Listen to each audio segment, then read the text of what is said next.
You mentioned that you are lucky. What's the biggest thing you ever won in perhaps Vegas style situation? I was a Showcase Showdown winner of The Price is Right. Okay, forget whatever I was going to ask next. What did you win on The Price is Right?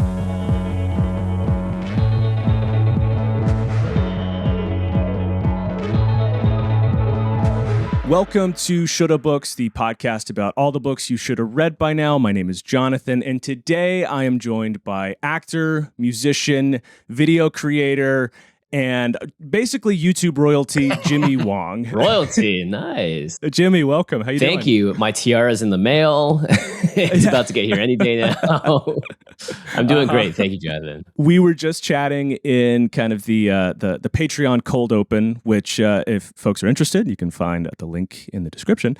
But we were talking about how when we met on various Try Guys shoots, we would chat about books kind of in between setups, and we talked about some of what those books are. But I'm curious what you're reading these days. Yes, I am reading a lot of social media. Yeah, fair.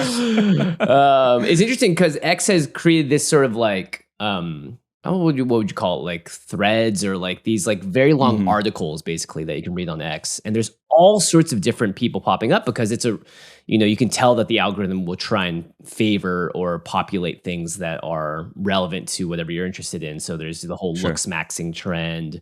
There's a lot of health stuff. There's this crazy long, it's kind of like Twitter's version of Substack. Okay, so that's the sort of stuff that I've been sort of into more recently. Outside the books is just like getting into just these like really long, sometimes very well written out articles about, I read this great one about just like how to raise a human life.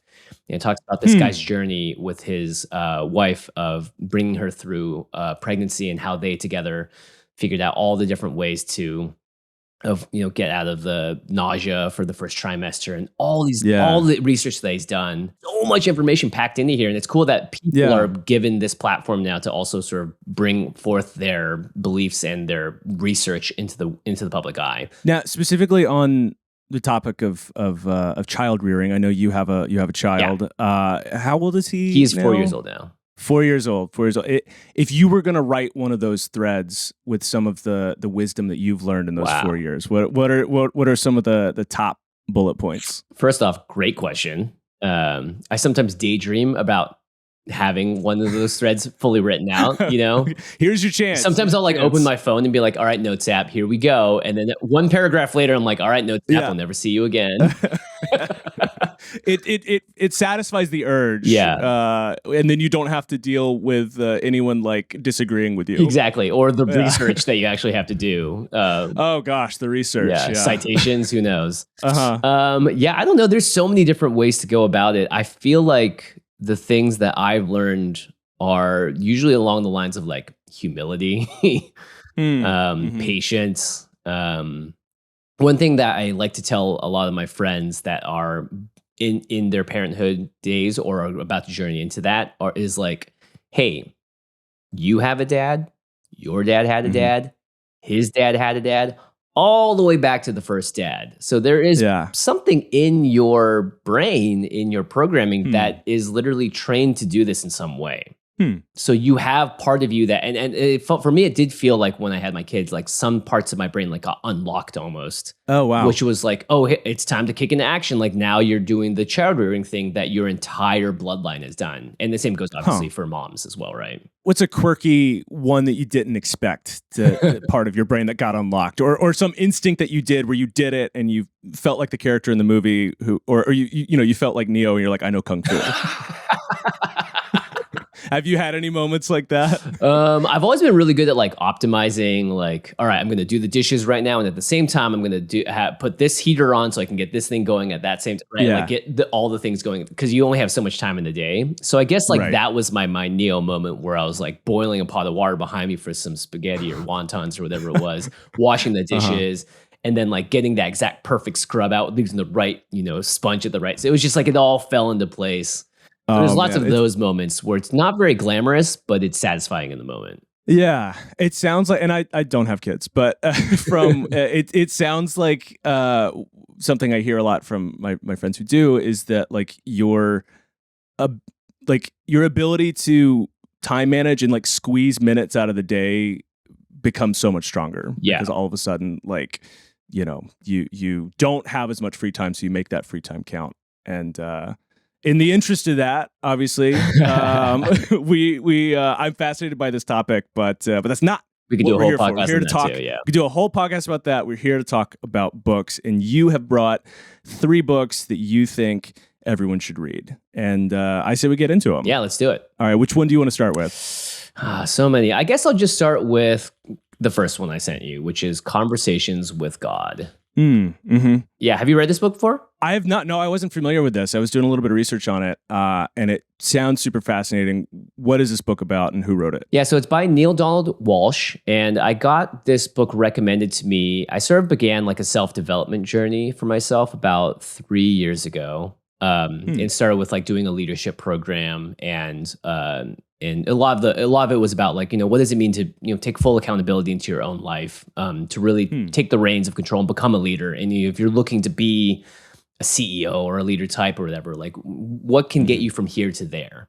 And Conversations with God was one of the books that was recommended for people to read, because a lot of the book focus is around, it's basically a person's, the whole premise is the guy's just talking to God.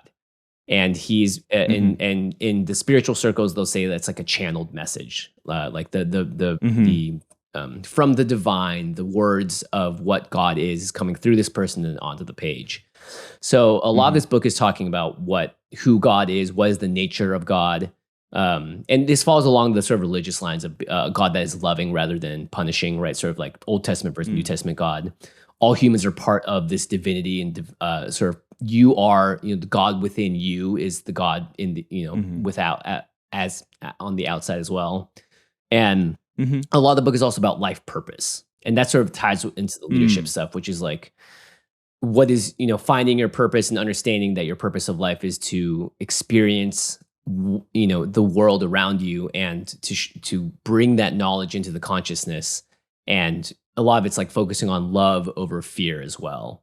And there's so many little different things. There's a whole series actually that Neil Donald Walsh wrote. That's not just Conversations with God. The first one is the most popular and was a huge success. I think it was like on the New York Times bestseller list for a ton of time. I don't know how many, maybe even over a year or something crazy. I don't know. Oh wow. Yeah. Maybe not a year, probably not a year, but it was on there for a long, long time. For me, it was just like a really cool, like experience into something that, because I did not grow up religious whatsoever. My parents never really talked about God. I had friends that were Christian. I had my first girlfriend was a deep, devout Christian as well. And so I always had like sort of more of a cynical view towards Christianity and religion in general. When I was growing up, it was like kind of like cool to be like, oh yeah, God doesn't exist. That's stupid. You're stupid. Yeah. Like the world, you got to prove everything in the world empirically for it to be real.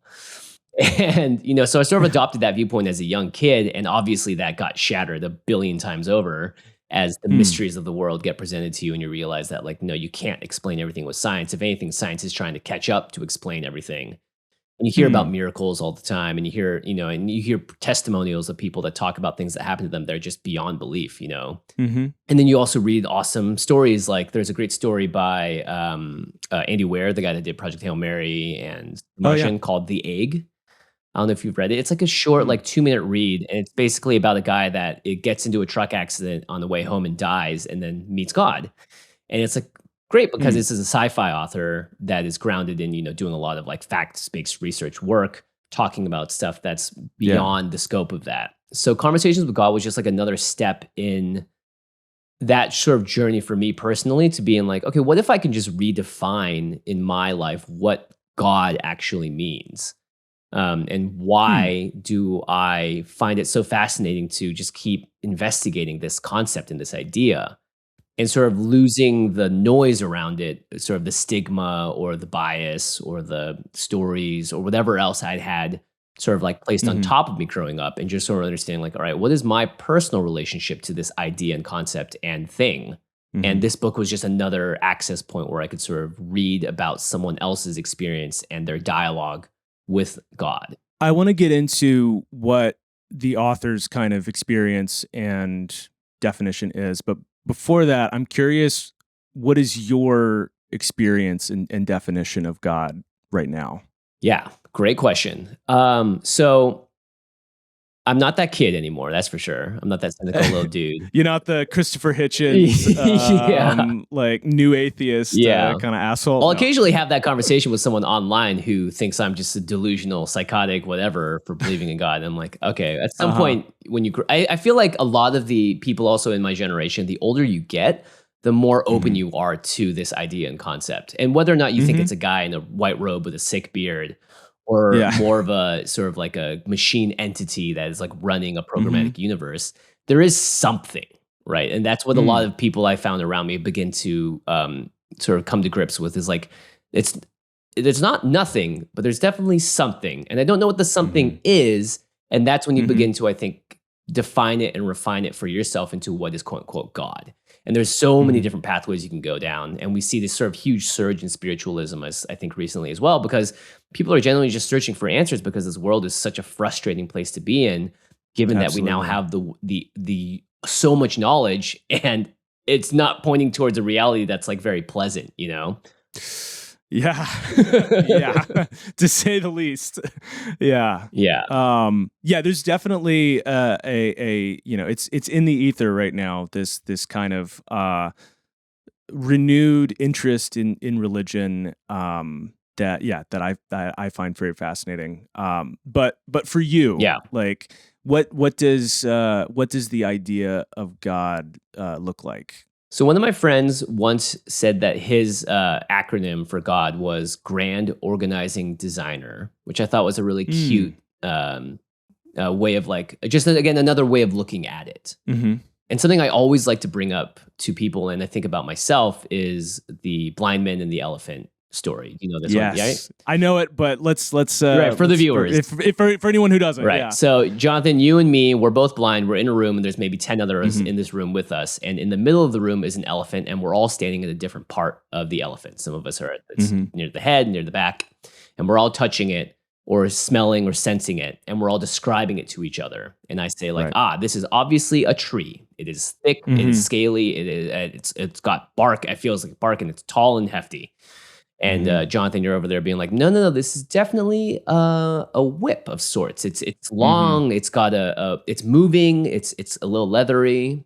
And every single person around the tree the elephant is blind, and they're describing it. Yeah. And every single person is saying the truth, and no one is telling the full truth at the same time. Yeah. So no one is lying, but no one is also telling all the full truth. And that story is a way that I think of God in general, like for society. And for myself, my experience with God has been specifically like, people always call me like lucky, is a term that I've had ascribed to me many times in my life. And there's great books about luck as well, I might say, and what it is. And tons of research has been done into what is luck. And for me, I kind of like the idea of sitting in the mystery of things, as opposed to just figuring it out. It's fun to figure it out. You know, I play Magic the Gathering as one of my main hobbies and career. It's part of my career, and like figuring it out. How do I win this turn? How do I put together the combo is like a very satisfying feeling. But I think there is as much satisfaction, if not way more, in being able to actually let go of the entire need to do that. And so for me, God is one of those moments where I constantly am trying to surrender and let go of what my concept of it is, so that I could potentially try to experience more of it as a whole. So for me, God is something that I always tell people that, like, you know, if you believe we're in a simulation, then imagine, if you will, behind the curtain or the veil, a math program that is so complex and so immense that is constantly running. You can maybe see it like as the little matrix lines running down in the matrix, or a fractal that is infinitely whatever. That God is the thing that naturally was able to just emit and create all of it, the laws of the universe, whatever it is. And that massive math program is constantly running in the background, and it's powered specifically by the power of love and creation.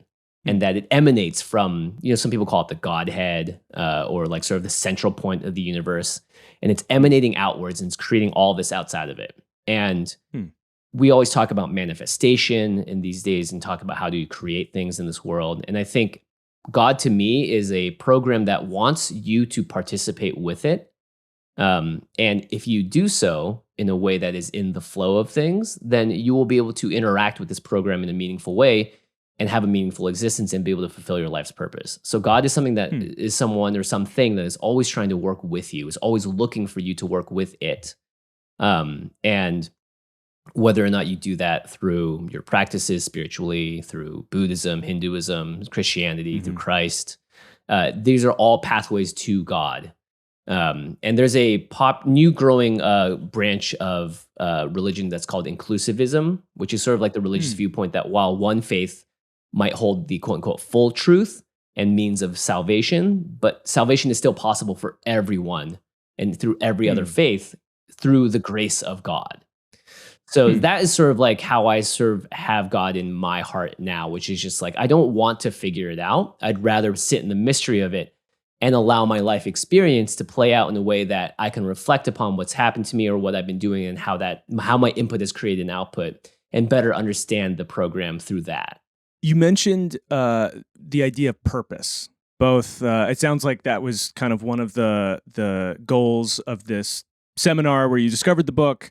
What do you think our purpose as humans is? If we have, do we have one? B, what do you see that as being? Yeah, there's a lot of people that say that like we are like God's way of experiencing itself through the universe, and I think that's it's a little broad to try and like. Yeah, I don't know. I'm like I don't necessarily know like.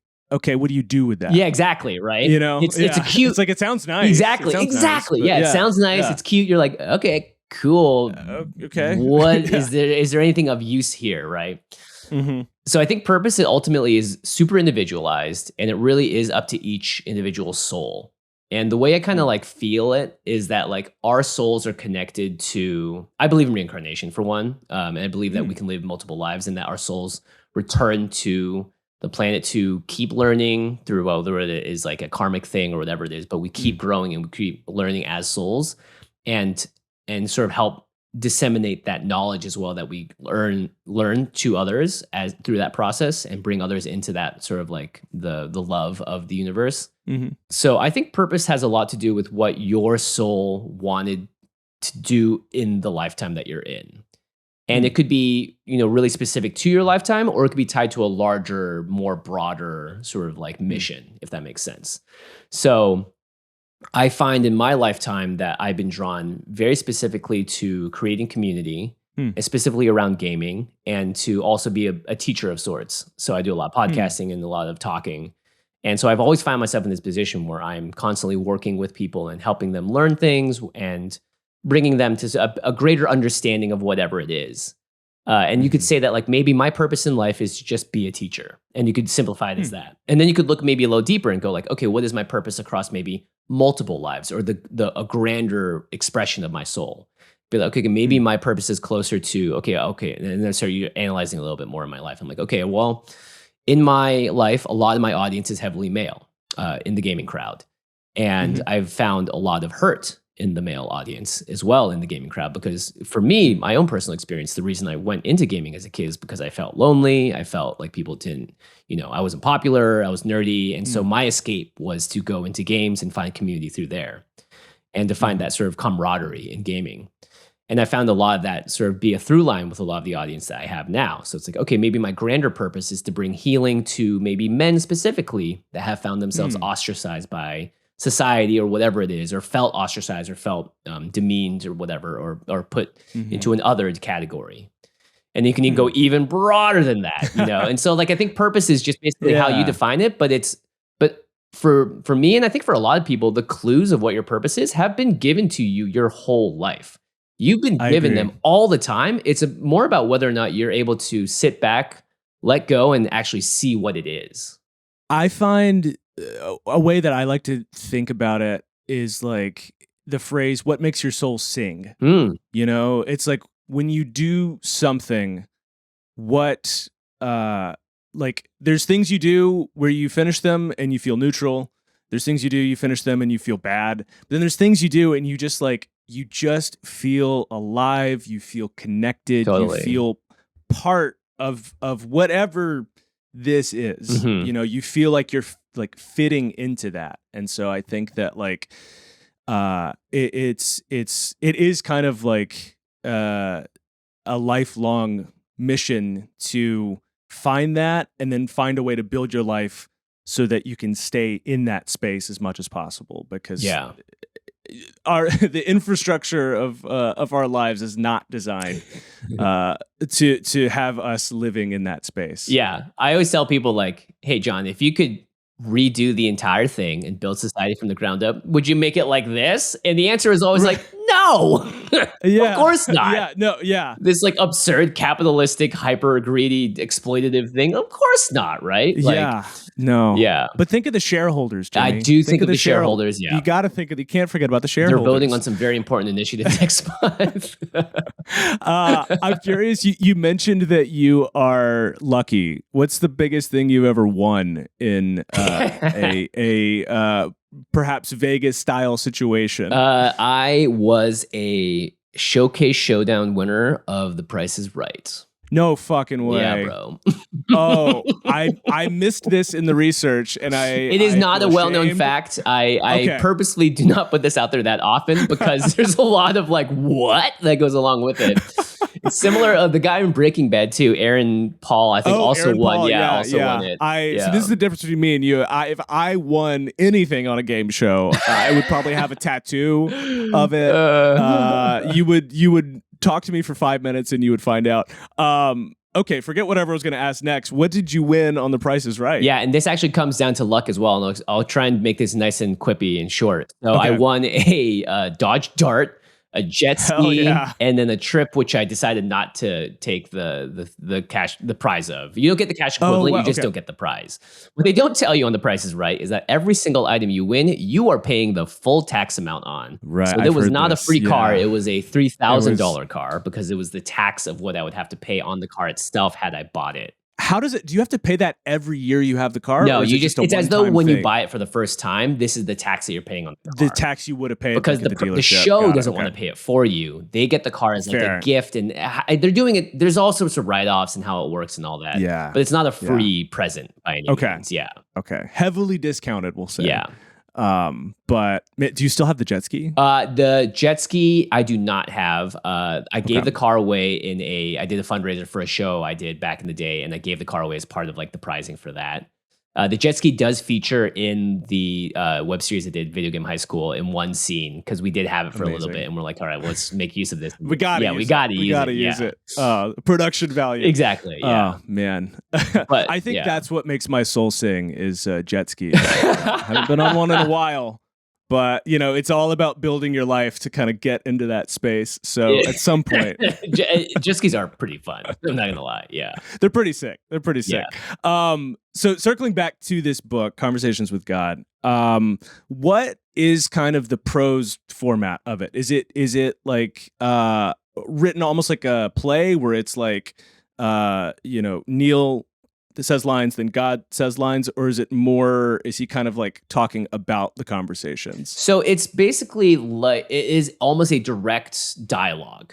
Like he'll ask a question and God will respond, or he'll talk about like, so it is very much like a back and forth, which is great. He starts off with an intro about like how he got into the conversations with God. And then I think he does it in like mostly italics when the conversations actually happen. It's just very much like just a back and forth conversation. Gotcha. Okay. And the last thing I want to ask about this book is how would you pitch this book to someone who is not interested in spirituality at all? I would say treat it like a science fiction novel, and it is a interesting way of looking at how the universe works. If you're ever curious about the machinations of your universe, and also like how society has created God as well, because there's a lot of talk about like how God was used to be more representative of being a fear-based God and all that sort of stuff, and the misunderstandings around God. So it's almost like a way to be like, here's like a cool new way of looking at the history of humans' relationship with God. And you can see it in a fictional sense if you want to, if you're not if you don't want to like feel like you're being preached to or whatever. Right. The role that stories play in our understanding of the universe is such a endlessly fascinating topic that I'm always interested in learning more about. Yeah. I call it the infinite game, which is like you'll never know all the of infinite it. game. And it's a really fun one to play because there's just so much you can go into. And all the greatest philosophers of all time are always battling with the same question, right? Yeah, it's like the questions that people like Plato and Aristotle were grappling with, we're still grappling with now. Yeah. The more things change, the more they stay the same. True. What is the next book you think everyone should read? Letting Go, The Pathway of Surrender by David R. Hawkins. So what is this book about? So it's pretty much, I've already said the word surrender and letting go about 1,000 times in this podcast. And it's along the same lines, right? This was a part of the self-development journey that I was on. And it's a very basic premise. And there's actually something I wanted, we mentioned it in the Patreon opening, which is like, you can have a book on your bookshelf and you're like gaining the knowledge of it through osmosis. Yeah. And one of the mentors I had actually said a very similar thing to me, which is just like, sometimes you can just look at a book and get what it's telling you. You don't actually have to read it. You can to get really the more intricacies and to get really into it. But sometimes you can just hold a book and just sort of inherently know innately what is going on and what it's trying to teach you. And Letting Go is one of those types of books. So you haven't read it? No, I've never read it. No, this is probably the book that I recommend to people the most and give away to most. Okay. This is in a series of books, actually. There's like a bunch of other ones that he wrote, like Power versus Force, Healing and Recovery. But this is sort of like the one I think that is the most important. Something I always like to tell people is the most advanced monk or saint on the planet is probably still finding things to let go of at this point in their lives. So letting go is the book is essentially a lot of like stories and examples of when someone has let go of something, what happens. Oftentimes it's like the moment you let go of something is the moment that the thing that you've been wanting comes right into your life, right? Yeah. And one of the things in the book that's really powerful is also the map of consciousness that David Hawkins created, which is sort of a mix between what is like the living in like a survival paradigm versus a more reason and logic based paradigm into more of a spiritual paradigm. And so it's like what is the energy levels of what is at the bottom of the survival paradigm, and you can also compare this to like the Maslow's hierarchy of needs or whatever. Sure. The survival paradigm at the very bottom, it's like guilt, anger, shame, grief. And then as you get higher and higher, it turns into like desire, fear, pride. And then as you go into like the reason and integrity paradigm, now it becomes neutrality and willingness and openness, acceptance and reason. And then as you get into the spiritual paradigm at the very top, and this is like the highest energetic states, we're talking like love, peace, joy, and then straight up enlightenment at the very, very tip top. And it's like the consciousness, it's the map of consciousness from bottom to top. And it goes from like more of the just like destructive and aggressive parts of consciousness all the way to this empowered, illuminated, pure consciousness at the very top. And the process of letting go is in order to get yourself from the survival paradigm all the way higher and higher to the spiritual paradigm and bring more peace and bliss into your life. And so the book is just like sort of a handbook of stories about how people have done it, examples, and also how it works and why it works and ways for you to implement it into your own life. What are some ways that you have implemented it in your life?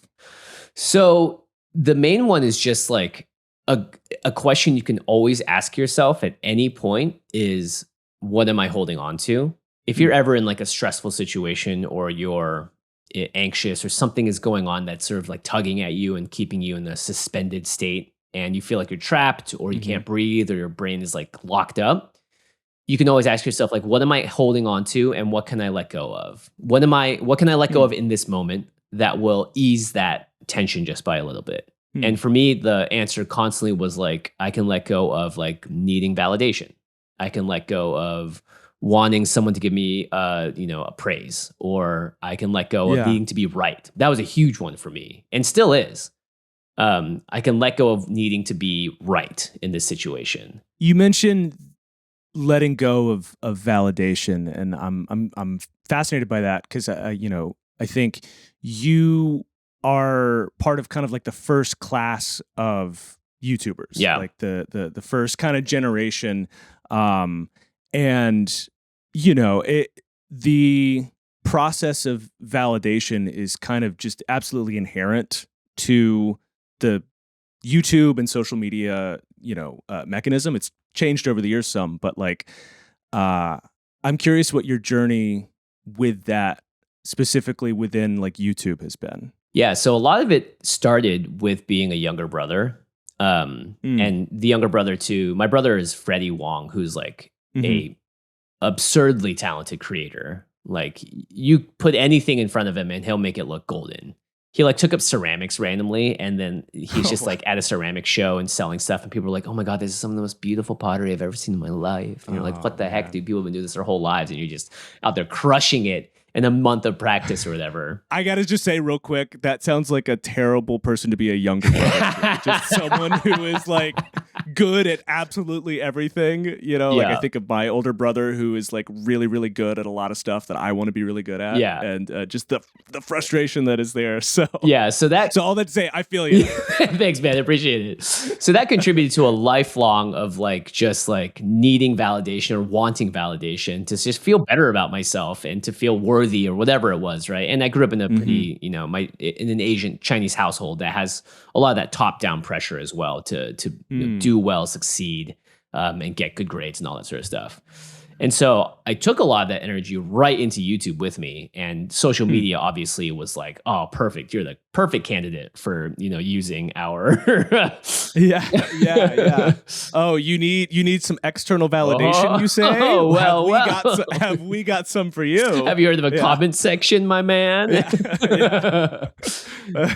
So my experience with it was very much like at first, like, oh, this is the best, because I was making content that like people liked at first, right? And feel good content. And so anytime I'd get something negative, it was a common joke. You'd focus on the one negative comment and miss the 99 positive ones. Oh yeah, it's not a joke. It's truth. It's real. Yeah. So that plagued me for a long, long time, and I still get plagued by it when I see a negative comment. But now I have a lot of more tools in my sort of my Batman belt of like, you see the comment, and instead of immediately just getting sent into the "Am I worth it? I hate this person. They suck. I'm right" mode, you can distance yourself and detach. And so letting go and surrendering is sort of that similar concept. It's similar. Buddhism preaches this all the time, which is just like detachment and not letting yourself get pulled away by an external force, because you are the one that decides where your energy goes, and you are ultimately the one accountable for that. Obviously, when you're a younger kid and you're very young, you can't claim accountability because you're not in full control of your life. But as you grow into adulthood and mature, that's one of the big lessons that I think a lot of people learn is like, oh, ultimately it is kind of on me to decide if I'm going to get triggered by this thing or not. Yeah, you have no control of the things that happen to you, but you control how you react to them. And it's like such a cliche, so obvious to say, but I think it's the truth. It's a really hard lesson to learn because it's just easier to play the victim, and I did that so much as a younger brother. Like, he hit me, he did it. It's like, well, did you instigate it? It's like, oh, I did, but you're not hearing that part of the story. Yeah. I'm curious, in this book, what were some of the stories and some of the examples that really spoke to you of people learning to let go of things? Yeah, there were a few. One of them was like someone was so worried about like how their this employee was gonna like treat them, and based on their prior history with them, they're all stressed about it leading up to this big important meeting. And at the last moment, they were like, just let go of all of those worries, just like surrender to the moment, being like, I can't do anything about it. I can't let this keep controlling and dominating my life. And then the moment they go in to do that presentation, the person is just like, they've been fired or something. Like they're just gone. They're just completely out of their lives. And it was as though they literally, the letting go of the anxiety of that person had them let go in real life as Oh, well, wow. right? Like, Yeah. so it's like this interesting thing where you're like, how does that work? That's not possible, right? Yeah. It's like, well, maybe your energetic holding on to that person also allowed the corporation you're working at or company you're working at to also hold on to them in some way. And that you were actually in a way responsible for them staying in your orbit by having such a intense energetic connection to that person and how you reacted to them. And so like thinking about that, it's like, wow, what a fascinating concept, because we're so used to seeing things relate to each other in a physical sense, right? We're taught Newtonian physics, the apple falling from the tree, force applied is equal to force output, but we don't really ever are taught or are given ways to think about how we energetically interact with each other in a way that you can't see, but you can feel in a different way. You know, it's more emotional, it's more energetic in a way that's like, it's in the ether of sorts. Absolutely. Yeah. And I think that, there's a lot of reasons for why that is. I think one, it's hard to quantify. Yeah. It's so hard to quantify. It's pretty hard, damn near impossible. But if you just look at your own life and you look at how you are around some people versus how you are around other people. Yeah. I think everyone kind of has, there's a spectrum of that. Like, there's very few people who are just the exact same if they are talking to their mother versus talking to a police officer versus talking to someone who just shouted an insult at them. It's like we bring different versions of ourselves out of each other. And so there's gonna be consequences, both good and bad, of that. But I think that we don't necessarily think in that way all the time. Yeah. And I think someone else told me this, and I forget where I was visiting a friend who lives in Dubai, and he has friends from all around the world. And we were his American friends that were visiting, and we were just sort of unloading a lot of the crap that was happening at the time. It was like something Trump, something that, right? Something politics, something whatever. There's something, yeah. And he was just like, man, guys are just so wound up. And I was like, that is a really good way of putting it. It's almost like you took a rubber band and you started twisting it over and over and over and over again. And to the point where it's just ready to just freaking crack. And then the moment that you're outside that pressure bubble, you can let go a little bit and release the pressure valve or whatever it is. And I was like, yeah. And so I feel like letting go is also a thing that helps teach us about our own inner wound upness.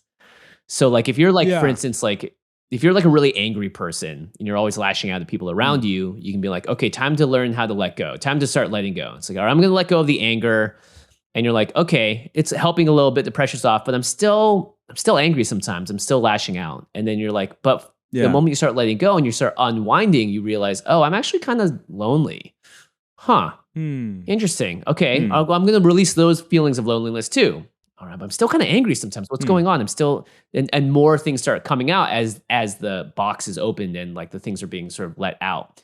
And then after the loneliness, you're like, oh man, maybe I kind of feel some sadness under here too, or I feel like I'm not worthy. And that's where the loneliness came from. And then once you start releasing that, you eventually start getting back and rewinding and unwinding to the point where you're like, oh, I was kind of abandoned as a kid, wasn't I? Huh. This is where this thing emanated from. And then all the things I started piling on top of it are the defense mechanisms and the things I did to keep me safe, until the point where now I'm just this angry, vitriolic person. But you can't get to that origin point by just talking to someone about it. You can get there more effectively with the letting go technique, which is just you begin to let go of all the things that you did to keep yourself safe and protected and whatever it is. And you can start learning more deeper inner truths and coming to acceptance of those and surrendering to the fact that hey, it's totally okay that I was this way. And now I can finally be at peace with it. And with love, let go of these things so that I can be something greater or something different. What are some kind of practical nuts and bolts things that someone, let's say someone who maybe struggles with some anxiety, obviously it's not me. Yeah. But what would you say to someone like that to kind of start letting go of some of that this week? What's something they could do tomorrow? Visualization is really powerful. There's a really, really powerful meditation that's just called cat and mouse. And so imagine that you are the cat and you're sitting there and you're looking at a little mouse hole and your thoughts are the mice that come through. And so if you are someone that suffers from something like anxiety, what you might find is that the moment a mouse comes out of the hole, you focus all your attention on it. And then if the mouse goes right, you go right. And you start chasing after it. And now this mouse is like, a mile away in the woods and you're there too. And you're, now you're really flustered and you're in that full anxious meltdown or whatever it is, right? The cat and mouse technique is very simple. It's basically like if you are the cat and your thoughts and your intrusive thoughts are the mice, you get to just basically decide, am I the fat, lazy cat today? And I'm just going to let that thought run away. And because there soon will be another one. And then do I decide how much am I going to engage with this one? Am I going to play with it? I'm going to bat it around a little bit and then eventually let it go? Or am I going to follow it into the forest again? Or am I just going to be the cat that just does nothing? And I'm not saying that doing nothing for the rest of your life is obviously, that's not a winning strategy either. But if you're suffering from something like anxiety or over anxiousness or thought over analytical and being over analytical or whatever, the cat and mouse thing is just a way to demonstrate to you that you can visualize the things that are coming into your sphere and your conscious experience as an object, and you decide what attention you pay to that object.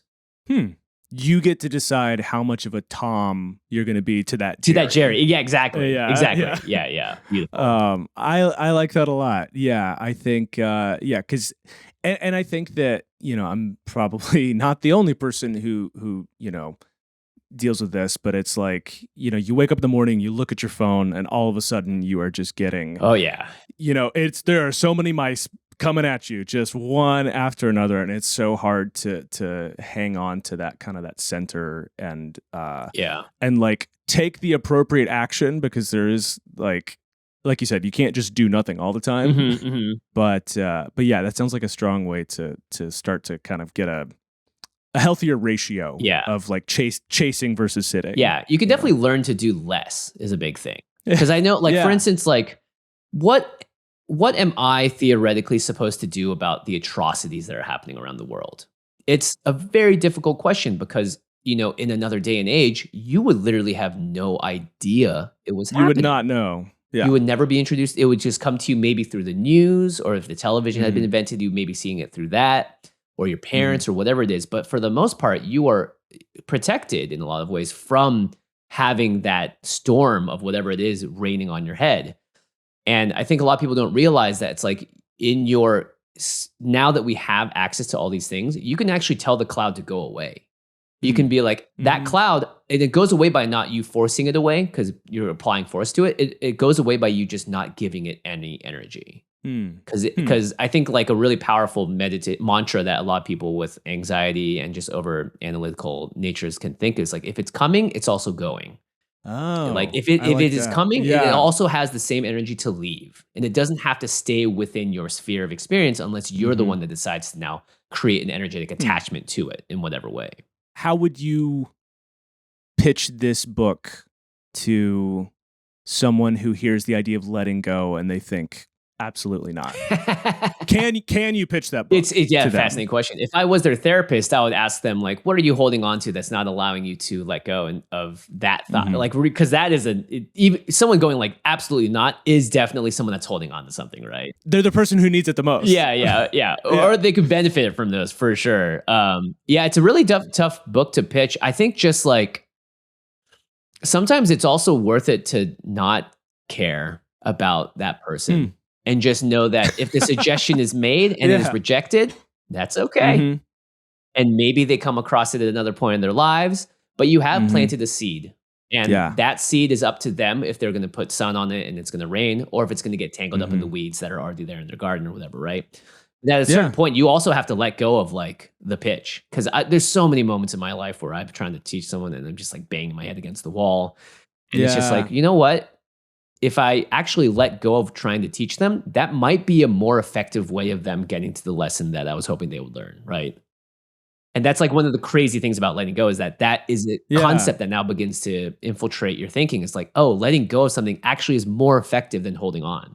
It's interesting as you were saying that, what it made me think of is the parable in the Bible, the parable of the sower. You I don't know, know it. where it's a story that Jesus tells, and he says that there's a farmer who's planting seed, and they cast the seed on various different types of soil. So on some soil, it lands on the rocks, doesn't seep in, the birds take it, it's gone.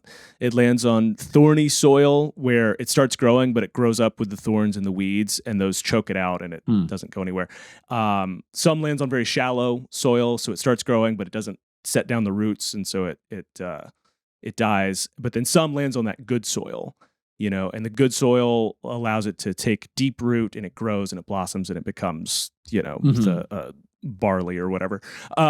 It's interesting that, like, I've always found it fascinating that the title of the story is the parable of the sower, not the parable of the seeds. Oh, in that interesting. it's the title of it that has been applied by people after the fact, but is on that person who's giving the word, the seed, and so it's interesting to look at it from that perspective of, like, in this life, it's not our job to make the seeds grow, it's our job to plant them, right? And so I think that that when it comes to things like that, like, especially if I know probably a lot of people listening have family members that they don't agree with, and have those arguments, and it's very stressful. It's like, it's not your job to change anyone's mind. Right. The only thing you have responsibility for is just planting the seed, and whatever happens. Yeah. A popular phrase in the self-development world is also like, change yourself, change the world. And it's a difficult one to also grasp, because it's like, no, I need to go out there and protest. I need to go, X, Y, and Z. And oftentimes I find that, like, while those are very important and effective, and I think it's very important that if you feel driven to do those things, you do it. Changing yourself can have an incredible impact on the people immediately around you. And like the butterfly effect, you don't know how far that ripple will go. And someone that I was talking to about, like, monks and meditating told me that, like, someone that is at the very high level of the spiritual paradigm of consciousness, and like the joy and peace levels, like, one person at that level negates the negativity of, like, thousands or even millions at a much lower level. So it's kind of like works in that logarithmic sense. I think that's the right term. So it sounds nice. It sounds cool. Yeah. So that, like, actually bringing yourself to a higher state of consciousness actually helps alleviate much more things on the lower level, like a grander scheme. So that's something that that I thought it was just like, that's a nice thought. And it helps me not stress so hard about, the fact that I can't affect a lot of these things around the world in a meaningful way, in the way that I would love to, if I could just snap my fingers and fix it. Right. Yeah, no, that's an interesting. I'm gonna have to sit with that, but I think we got to get to your third book. We do have to get to my third book. We got to the third book. What is not about any of this junk. What is your third and final book you think everyone should read? It is Exhalation by Stories by Ted Chiang, who's this incredible short story author. If you've ever seen the movie Arrival, it was based on one of his short stories. And so Exhalations is just a collection of short stories by Ted Chiang. And it's like, I forget how many exactly are in there. It's like probably like, let me count, 1, 2, 3, 4. It's 9 or 10 stories. They're all really short. Okay. And they're just great. They're like little sci-fi short stories. One of them is like, it's kind of like, one of them is like, kind of feels like you're in an Aladdin setting, there's just all sorts of different things. And he does such a beautiful way of just like creating these mini universes in the span of like 15 pages or whatever. And they make you think, they make you like go like, wow, like that's such a fascinating little concept that he introduces. And like he's won the Hugo Award for a bunch of them, or they've been finalists for a lot of them. So it's just like a great like bedtime, pick it up, get through one short story, put it down, and just like be able to sit with it. What kind of science fiction are most of these stories? Because it's like there's the classic, breakdown of like what if stories, if this goes on stories, or I forget what the third one is, but what do his stories tend to kind of focus on one of those aspects? Let me just describe. I can describe one of them to you. Like one of them is like about this like mystical gate that, or like a gateway into the future that someone finds in this marketplace in Baghdad. And it's like through the use of alchemy, this person starts going through this gate and traveling through it. And then the shop owner tells him all the stories of these people that have gone through the gates. And then he does as well at the very end. Okay. Another one is about like this, it's like in the form of like a scientist journal where there's like a race of beings that are driven by that, like they have to have air, and like they have these like swappable lungs that they have to put in to have air, and the air is running out in the world. And so like the scientist is basically like just dissects his own brain to figure out exactly how the mechanisms would work because they've never done it before, and how he can maybe fix this problem in the world and save everyone. So it's like such a different, like, right? Those are completely different. Sci-fi, right?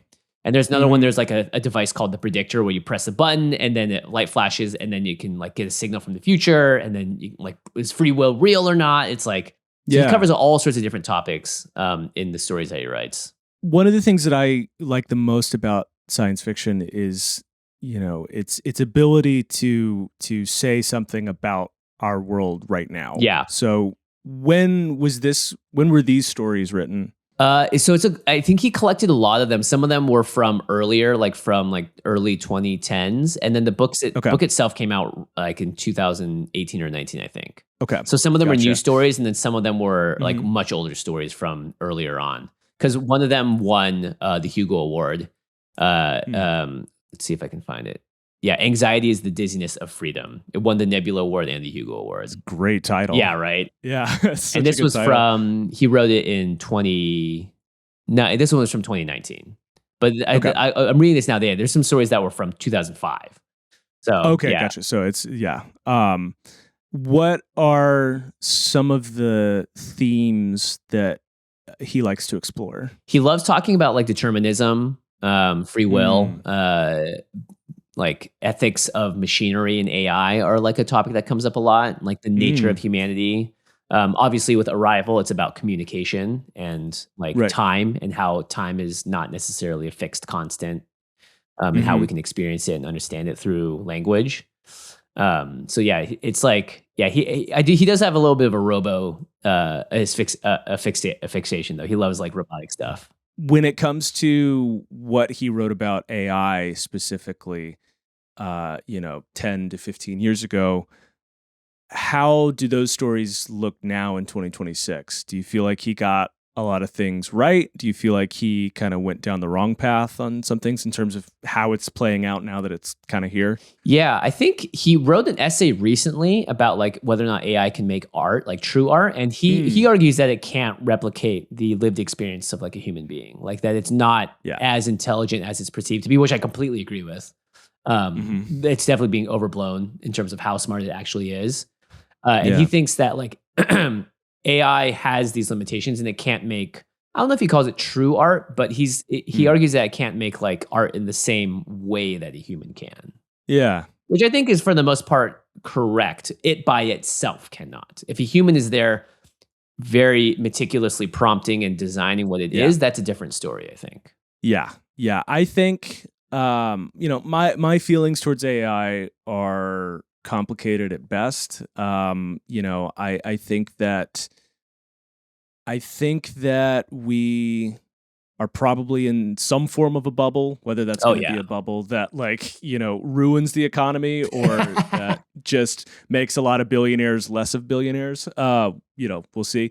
But I do think that for better or worse, AI specifically kind of in our business, in kind of the creative fields, is going to be here to stay in some way, shape, or form. Yeah, it's going to let us talk to dolphins. Like AI goes way beyond the generative stuff. And I think what's interesting is one, a couple weeks ago, OpenAI shut down Sora, right? Because I think they found out that like, look, this just isn't worth. Yeah, like the money that we're pouring into this thing is not really worth it. And so I think that some of the fears of AI kind of replacing all forms of art and entertainment might be a little bit overblown, because it just might be the economics of that. It's just like these data centers are incredibly expensive to run, and people are making like just utter garbage. It's like SpongeBob, right? Slop. It's like it's like, and I can only imagine like the person at OpenAI that was like, this is going to change the world. They're going to make beautiful art with it. Like sits there and watches the output, and it's just like,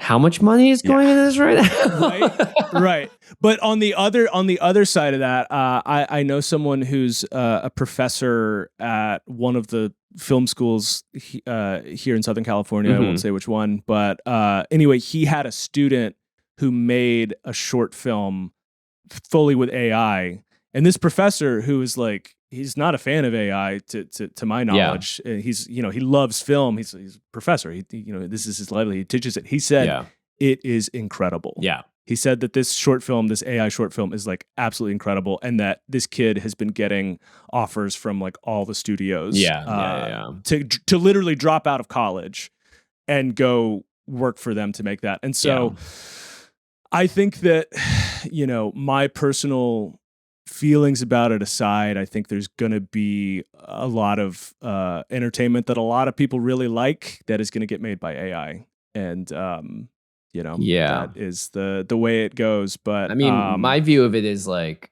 there's like hundreds of movies that get made every year that you'll never hear about or never see that are just garbage. It's like slop movie making. And it employed a lot of people along the way, and people got work as a result.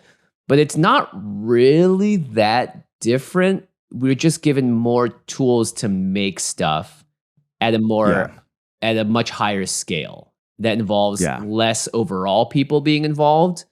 And like, I think like it's tough because when you want to talk about anything these days, it's just like a big grab bag of like, let's just jam in everything about this at the same time. We got to talk about the ethics of it, the morality of it, the viability of it, the economic impact, the environmental impact. So it's actually hard to have a real discussion about anything because it's so often derailed by all these other things that are relevant and important, but like get away from the heart of what's actually happening. So it's this like idea, like I always found this image fascinating of like the philosophers of this kingdom were debating whether or not we should whether or not they should do something about the foreigners attacking, up to the point where they're in the castle at their throats with knives. They're still debating it, Right. They couldn't get over the debating part of it, Right. Yeah. What are some of the things, the ethics, of technology that this short story collection dives into? I think a lot of it does end up being about like personal responsibility and like what you do and how you decide to operate in your world. Like the scientist, for instance, that like sees that the oxygen is going away and doesn't know what to do about it. So he literally like disassembles his own brain and all this stuff to be able to figure out how the inner workings of his people work. It's like he took it upon himself to figure it out. And put his own life in danger for this like sake of the greater good. And so I think a lot of it is often about like self-sacrifice, but also like what do your own, like, because the time traveler one is about this person that wants to go back and see his wife again. And it's like all about him like obsessing over the fact that this person has this time travel thing, and the person's trying to tell him all these parables of like, hey, it doesn't always work out the way you want it to, it's not like some magical thing that's going to solve all your problems. So it's like we get ourselves into the things that we get into, and ultimately it's like our decisions. And so a lot of it still has that sort of like tinge of accountability and stuff, I think. How did you come across this collection? Did you read it all as a whole, or had you read some of his stuff prior to I had no idea. I had seen Arrival, and I found out after the fact. Someone had just recommended it to me. Someone that was like, just like was like, Jimmy, I think you really like this book. It's got a lot of like, things that I think would interest you, and sort of like the sort of mystery of time travel and all that stuff. Because I love time travel stories. And that's like the first story in the book. So it was just recommended. And then afterwards, I was like, who is Ted Chiang? I'm like, holy crap, this movie Arrival's what? And so I was like, okay, this guy's awesome. What would your pitch be to someone who says, I don't really like sci-fi. I don't know if I'd want to read that. Would you still pitch them this book? Yeah, I think so. Because there's like, it's like not all sci-fi. And the nice thing is that like, you don't have to read every story to get the experience. You could just be like read a few of them or one of them. And it's just such an easy thing to pick up and put down. It's not intimidating. It's not a self-help manual. It's just like fun short stories that might like make your imagination go a little crazy, because it's like, oh, what a fun little thing to think about or ponder about, or just dive into this new world for a half second. To bring it back to what we were talking about, just kind of it's nice to have books around, and even if you don't like kind of read them all. That's what I love about having collections of short stories, is sometimes just having it around, you'd be like, oh, I've got, 10 minutes to kill. Yeah. You can knock out a little quick short story. You Totally. know? As we wrap this up, first of all, thank you for bringing these books. They all sound very fascinating and very much right up my alley. But if people were going to read just one of these books out of these three, which one would it be and why? I would say Letting Go. It's the most just like, it's the thing I talk about the most when I have conversations with people. I feel like it always comes up, or it's just something that I've applied the most in my life. And it's just been such a helpful thing for me. I would recommend Letting Go above all of them. Conversations with God, I think it's a little heady. And if you're not super into the spiritual side of things, it doesn't make as much sense. But Letting Go is just a very practical, just handbook almost. And has just been proven to be so helpful for me in my life. Well, before I let you go, I have a book that's right. that is in the mail to you. I did not mail it in time, so it has not arrived yet, but it's on its way. And I wonder if you've read it. I feel like there's a good chance you might have read it, but we'll see. It is 10th of December by George Saunders. Have you read this one before? No. What is it about? Okay. It's another collection of short stories. Oh, brilliant. And it has some sci-fi elements to some of the stories. Okay. So George Saunders, one of my favorite authors, he's an incredible short story writer. He has several compilations, and they're all brilliant. This one is my favorite because it has some of my favorite short stories. This one has, I think, what I would say is my favorite Saunders short story, which is called Escape from Spiderhead. Ooh. It's about these prisoners who are undergoing these experimental drug trials. It gets into kind of some of the ethics of medicine and also just like grace and forgiveness, and like if someone has done something horrible, they're still people, so like how should we treat them, you know? Right.